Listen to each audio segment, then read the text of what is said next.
gumawa naman tayo ng ating pangulam. Simpleng luto ang ating gagawin. Ito muna ang ating mga lamas. Ating gigisain siya. Pabutin natin ito medyo golden brown ang ating mga lamas. Ito siya guys. Atin ang hinalo muna ang ating lamas. At ating susunod ang ating carrots. Ito na siya. Manok na may patatas ang ating lulutuin ngayon. At ito na ang ginagayat natin na manok. Ang ating manok guys ay linapuan na natin ng mainit na tubig upang madali itong maluluto at mawawalan siya ng kanyang lansa. Ito lang ang teknik natin sa pagluluto ng manok at suka at saka naman tuyo ang ating nilagay. Ito na siya. Ating nilagyan. At brown pepper. Ating ihalo siyang maigi. Kailangan na maayos na pagkahalo ang ating mga ingredients. Ito siya guys. Ating takpan. Ating isusunod ng patatas. Manok na may patatas ang ating niluluto ngayon. Kailangan na maayos ang paghalo sa kanya guys. Simpleng luto lang ating ginawa.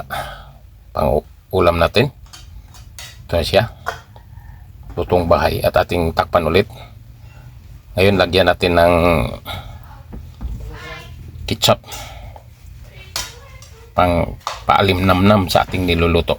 Ating ihalo siya ulit.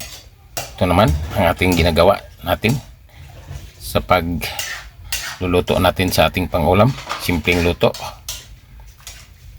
Ito lang siya guys. Kailangan na maayos ang pagkahalo sa ating mga sahog natin. Ating lagyan ng magic sarap at konting bitchin. Ihalo natin siya ulit. Ito ang ating pang-ulam natin na ating niluluto. Patatas na manok ang ating ginagawa, ang ating niluluto ngayon. Kailangan na maayos ang pagkahalo